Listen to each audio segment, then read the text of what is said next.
Hello दोस्तों, आज का टॉपिक है हमारा भारतीय राष्ट्रीय कांग्रेस। हम लोग देखेंगे भारतीय राष्ट्रीय कांग्रेस की स्थापना कब हुई थी और किस लिए की गई थी। भारतीय राष्ट्रीय कांग्रेस की स्थापना जो है 28 दिसंबर 1885 को हुआ था। इसके संस्थापक जो थे ए.ओ. ह्यूम थे। इन्होंने कांग्रेस की स्थापना की थी और ये जो थे स्कॉटलैंड के निवासी थे। आखिर एक अंग्रेज को क्या ज़रूरत पड़ी कांग्रेस पार्टी की स्थापना करने की। जैसे कि आपको पता होगा कि 1857 की क्रांति के बाद भारत में कोने कोने में अंग्रेज़ों के खिलाफ विद्रोह होना शुरू हो गए थे। मतलब कि स्वतंत्रता के लिए भारत में अंग्रेज़ों के खिलाफ विद्रोह होना शुरू हो गया था।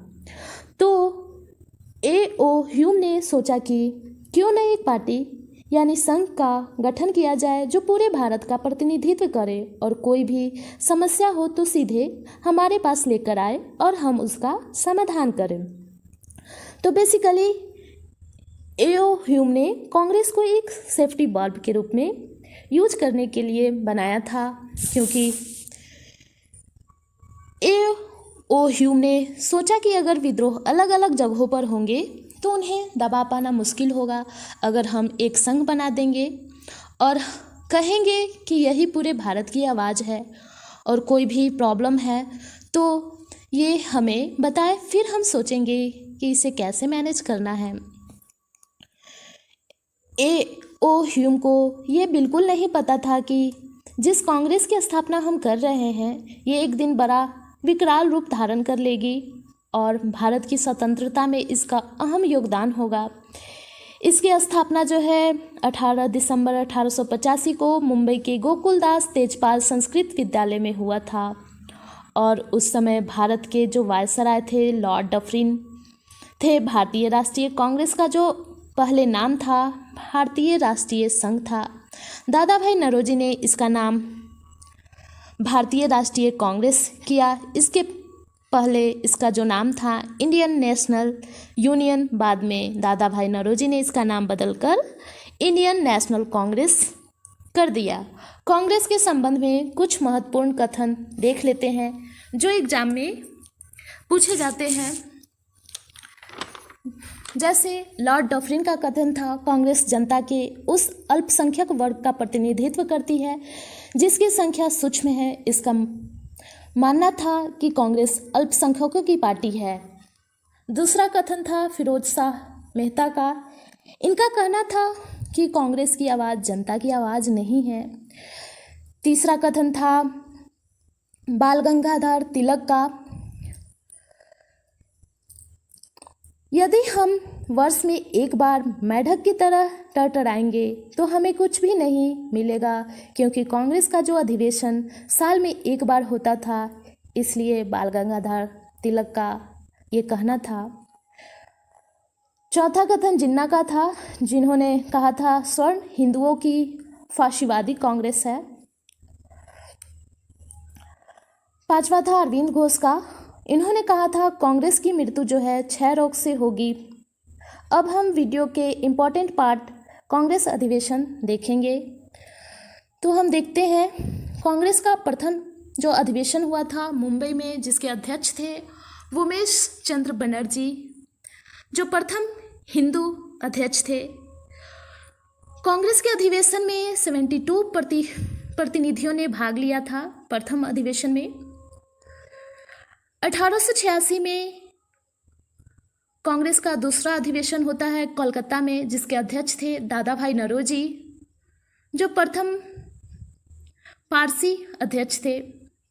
1887 में कांग्रेस का जो अधिवेशन होता है मद्रास में, जिसके अध्यक्ष थे बदरुद्दीन तैयब जी, जो प्रथम मुस्लिम अध्यक्ष हैं। 1888 में इलाहाबाद में हुआ था, जिसके अध्यक्ष थे जॉर्ज यूल, जो प्रथम अंग्रेज अध्यक्ष थे, जो पहली बार बने थे। 1896 में कांग्रेस का जो अधिवेशन हुआ था कलकत्ता में, जिसके अध्यक्ष थे रहमतुल्लाह सैनी, जिसमें पहली बार वंदे मातरम गाया गया था। 1896 में रहमतुल्लाह सैनी की अध्यक्षता में। 1905 में वाराणसी में हुआ था, जिसके अध्यक्ष थे गोपाल कृष्ण गोखले। जिसमें बंगाल विभाजन की आलोचना की गई थी। वाराणसी में हुआ था 1905 में गोपाल कृष्ण गोखले के अध्यक्षता में। बंगाल विभाजन का जो इसमें आलोचना किया गया था। 1906 में कोलकाता में हुआ था, जिसके अध्यक्ष थे दादा भाई नौरोजी, जो दूसरी बार अध्यक्ष बनते हैं। ये एक पारसी थे। इसमें कहा गया था सबसे पहली बार जो है इसमें स्वराज शब्द का प्रयोग किया गया था। दादा भाई नौरोजी के अध्यक्षता में 1906 में पहली बार स्वराज शब्द का प्रयोग किया गया था। 1907 में सूरत में हुआ था। इसके अध्यक्ष थे रास बिहारी, जिसमें कांग्रेस का विभाजन हुआ था नरम दल और गरम दल के रूप में। 1911 में कोलकाता में हुआ था, जिसके अध्यक्ष थे बिशन नारायण, जैसे पहली बार जनगण मन को गाया गया था। वंदे मातरम 1896 में और जनगण मन को 1911 में। जनगण मन के समय अध्यक्ष थे बिशन नारायण और वंदे मातरम के समय अध्यक्ष थे रहमतुल्लाह सानी। अब हम देखेंगे 1916 में जो हुआ था कांग्रेस का अध्यक्ष, उस टाइम थे अंबिका चरण मजुमदार, लखनऊ में हुआ था। और 1916 में जो नरम दल और गरम दल का एकीकरण हुआ था और कांग्रेस और मुस्लिम लीग का समझौता हो गया था। इसमें 2 काम हुई थी। 1917 में कोलकाता में हुआ था। उस टाइम अध्यक्ष थी एनी बेसेंट, जो कांग्रेस की पहली महिला अध्यक्ष थी। 1924 में बेलगांव में हुआ था, जिसके अध्यक्ष थे महात्मा गांधी। कांग्रेस का 40वां अधिवेशन में महात्मा गांधी जी अध्यक्ष बने थे। 1925 में कानपुर में हुआ था, जिसके अध्यक्ष थे सरोजिनी नायडू, जो प्रथम भारतीय महिला थी। 1929 में लाहौर में हुआ था, जिसके अध्यक्ष थे जवाहरलाल नेहरू। इसी में पूर्ण स्वराज की मांग की गई थी पहली बार। 1931 में कराची में हुआ था, जिसके अध्यक्ष थे वल्लभ भाई पटेल, जिसमें पहली बार मौलिक अधिकार का प्रस्ताव मांगा गया था। 1937 में फैजपुर में हुआ था, जो कांग्रेस का प्रथम अधिवेशन था, जो गांव में हुआ था, जिसके अध्यक्ष थे जवाहरलाल नेहरू। जितनी भी अधिवेशन हुई थी सब शहर में हुआ था। पहली अधिवेशन जो हुई थी 1937 में, वो गांव में हुआ था। 1938 में हरिपुरा में, जिसके अध्यक्ष बने सुभाष चंद्र बोस। इसमें राष्ट्रीय नियोजन समिति का गठन किया गया। 1939 में